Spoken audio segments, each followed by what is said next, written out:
बात हो रही थी डिजिटल करेंसी की। हमारे उलमाए कराम यहाँ पे मौजूद हैं हमारे साथ, और मेरे एक मेहमान भी हैं जिनसे मैं बात करूँगा। टेक्नोलॉजी मूवमेंट के चेयरमैन हैं। मैं आज से नहीं, मेरे ख्याल से बहुत अरसे से इनको जानता हूँ, बहुत सालों से जानता हूँ। काफ़ी मेहनती इंसान हैं, इसमें कोई शक नहीं है। जो कहते हैं वो करते हैं। और मुझे एक सबसे अच्छी बात जो इनकी इस पूरी टेक्नोलॉजी मूवमेंट की लगी कि इन्होंने कहा कि भाई मैं अकेले पैसे नहीं कमाऊंगा, मैं चाहता हूं कि इस मुल्क की जो यूथ है वो भी पैसे कमाए, इस मुल्क के जो लोग हैं वो भी पैसे कमाएं। इस चक्कर में काफ़ी लड़ाई भी की इन्होंने, काफ़ी झगड़ा भी किया, और 2018 से लेके अब तक ये इस कोशिश में रहे कि किसी तरह से जो क्रिप्टो करेंसी है उसको लीगलाइज करवाया जाए पाकिस्तान में, क्योंकि इनको ये लगता है कि क्रिप्टो करेंसी अगर पाकिस्तान में आ जाए तो पाकिस्तान के हालात बहुत बेहतर हो सकते हैं। अगर इस वक्त मैं गूगल पे सर्च करूं कि वकार ज़का की नर्थ जो नेट वर्थ क्या है, तो वो तकरीबन 114 मिलियन डॉलर के करीब निकलती है। अस्सलाम वालेकुम वकार, कैसे हैं? वालेकुम अस्सलाम, सबको रमज़ान मुबारक, जितने भी हजरात बैठे हैं, अस्सलाम वालेकुम। वालेकुम अस्सलाम। वकार, हमारे पास उलमाए कराम भी बैठे हैं और क्रिप्टो करेंसी पे बात हो रही है, लेकिन हमारे उलमाए कराम का इस पे क्या पॉइंट ऑफ व्यू है और उस पर आपका क्या पॉइंट ऑफ व्यू है, हम बिल्कुल डिस्कस करेंगे। कहाँ अनीफ भाई, आपसे शुरू करें। बिस्मिल्लाह रहमान रहीम। मुफ्ती हनीफ साहब बात करना चाह रहे हैं जी। बिस्मिल्लाह वस्सलातु वस्सलामु अला रसूलिल्लाह। बुनियादी तौर पर इस्लामी नुक्ता नज़र से नकदी दो चीज़ें हैं, सोना और चांदी। उसके बाद ये जो हमारा नोट वगैरह है, इसको भी उसके मुतबादल के तौर पर आसानी और सहूलत के लिए इसको भी नकदी में शुमार किया गया। लेकिन वो जो नोट वाली करेंसी है उसको इसलिए नकदी करार दिया गया कि उसके पीछे दो चीज़ें हैं। नंबर एक तो वही सोने और चांदी के एसिड्स, वो उस रियासत जो रियासत उस करेंसी को छाप रही है वो उसके पास बतौर जो करेंसी का हामिल है, करेंसी उठाने वाला है, तो वो नोट उसकी जो रकम यानी जो नोट उसके पास है, इतना उसके पास एसिड बतौर नकदी यानी सोना और चांदी के हमारे पास आपकी अमानत मौजूद है। ठीक है। इसके बाद हम लोग जिस वक्त इस्लामी पॉइंट ऑफ व्यू से बे और शरा या नकदी या बाकी तमाम चीज़ों को गहरी नज़र से मुताला करते हैं, तो उन उसूलों पर ये क्रिप्टो करेंसी नहीं उतरती है। बुनियादी तौर पर इसको आप करेंसी नहीं कह सकते हैं, क्योंकि इसके पीछे वहाँ करेंसी का जो नोट है उसके पीछे तो आपकी रियासत की ज़िम्मेदारी मौजूद है, रियासत का जिसे कहते हैं ना पीछे बैक मौजूद है। यहाँ क्रिप्टो करेंसी के पीछे कौन है, क्या है? जी वकार, मैं बात पूरी कर जी, आप कर लीजिएगा जी। वो उसके पीछे क्या है?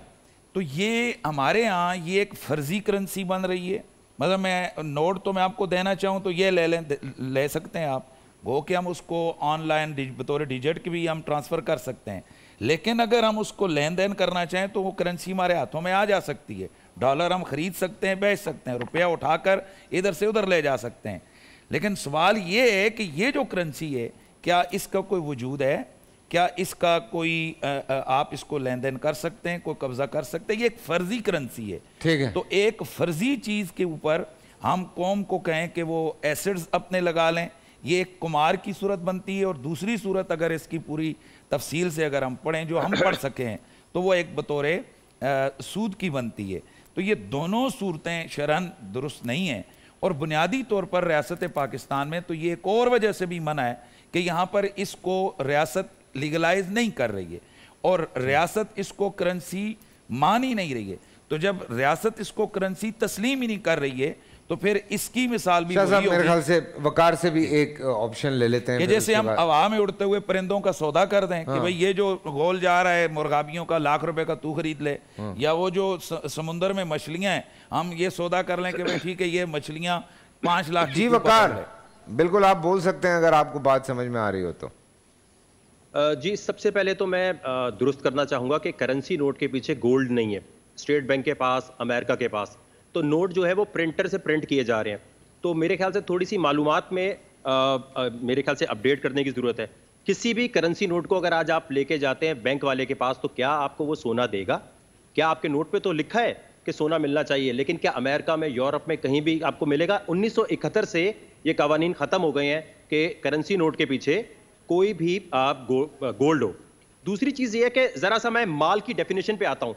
हमारे उलमा हजरात जो इंडिया और पाकिस्तान के माजरत के साथ टेक्नोलॉजी को हलाल हराम की तरफ लेके जा रहे होते हैं। देखें, टेक्नोलॉजी हलाल हराम नहीं होती, उसका इस्तेमाल हलाल और हराम की तरफ लेके जाता है इंसान को। सबसे पहले माल की डेफिनेशन क्या देते हैं आप लोग, ये पहले देखना पड़ेगा। क्या इंटरनेट की दुनिया को आप मानते हैं या नहीं मानते? क्या इंटरनेट की दुनिया की कोई जिम्मेदारी हुकूमत, रियासत लेती है? क्या इंटरनेट की दुनिया में घुसते हुए मुर्गाबियां, कबूतर आपको नजर आते हैं? क्या इंटरनेट की दुनिया में घुसते हुए आप गोल्ड को टच कर सकते हैं? जो वेबसाइट पे आपके खुतबे चलते हैं, क्या वो वेबसाइट खरीदने के लिए जो चीज़ आप खरीद रहे हैं उसका कोई हिस्सी मौजूद है? क्या उसका अमूम बलवा हो चुका है? क्या उसके बारे में कोई रियासत जिम्मेदारी लेती है कि अगर आपकी वेबसाइट जो है इधर उधर हो जाएगी, कौन आएगा? जो इजी लोड आप करा रहे होते हैं, क्या उसका हिस्सी मौजूद है? यहां पर सिर्फ एक बात हो सकती है कि क्या इंटरनेट की दुनिया में घुसते हुए ये शरई तरीका सही है या गलत है? पहले तो इंटरनेट को देखें ना, इंटरनेट हलाल है या हराम है। जब आप इंटरनेट की दुनिया में आते हैं तो वहां पर गोल्ड का तो कोई काम ही नहीं है, वहां तो खरीदो फरोख्त होनी ही वर्चुअल करेंसी से है। तो पहले वर्चुअल दुनिया मेरा एक सवाल है, सॉरी वकार मैं आपकी बात काट रहा हूँ, मेरा ये सवाल है, देखें जो एक पॉइंट ऑफ व्यू मुझे, जब मेरी भी डिस्कशन हो रही है, मुझे भी जो एक पॉइंट ऑफ व्यू समझ आ रहा है, असल में ये करेंसी मतलब नोट मेरे पास रखे हुए हैं, ठीक है? ऐसा करेंसी नहीं है ये आप लोगों को तारीफ गलत किसी ने बताई हुई है। ये वो वाली बात है कि वकार ज़का का निक नेम रख दिया जाए कि जी फीका है, तो आईडी कार्ड पे जो उसका नाम है, जो ऑफिशियल उसका नाम होगा वही होगा। देखें, करेंसी इसका नाम है ही नहीं, ठीक है? ये है वर्चुअल एसिड। ईरान ने इसके बारे में खुसूसी तौर पे कहा है कि सूद फ्री निज़ाम की तरफ अगर जाना है तो बिटकॉइन को अडॉप्ट करना है। ईरान कह रहा है कि अगर अमेरिका को हराना है, सूदी निज़ाम को, यहूदियों के निज़ाम को हराना है, तो आपको इस तरफ जाना है। अगर आपको बैंकिंग सिस्टम, जो बैंक इस वक्त आपके पास बैठा है, जो आपका माल लेकर बैठा हुआ है कि जी एटीएम से सिर्फ 25,000 निकाल सकते हैं 24 घंटे में, पूरा पैसा निकाल ही नहीं सकते, आप मुझे निकाल के दिखाएं। तो इस वक्त जो हुकूमत सूदी निज़ाम को, यहूदियों के निज़ाम को सपोर्ट कर रही है, मैं उसका इंतजार तो नहीं करूंगा कि वो मुझे बताए कि बिटकॉइन हलाल है या हराम है। बिटकॉइन के ऊपर इस वक्त स्टेट बैंक हो या कोई भी इदारा हो, उन तमाम ने अदालत में कहा है कि हम सिर्फ इसकी जिम्मेदारी नहीं लेंगे। तो जिम्मेदारी ना ले, क्या हमारी गाड़ी अगर चोरी की निकलती है तो स्टेट बैंक वापस ला के देता है? तो coming back to your point, देखिए इस वक्त समझने की जरूरत यह है कि जो हुकूमत बैंक को सपोर्ट कर रही है, सूदी निजाम को सपोर्ट कर रही है, मैं उसके पास जाऊंगा कि मुझे बिटकॉइन के बारे में वो बताए। बोल एंटरटेनमेंट के शोज देखने के लिए हमारे चैनल को सब्सक्राइब करें और बेल आइकन पर क्लिक करना ना भूलें।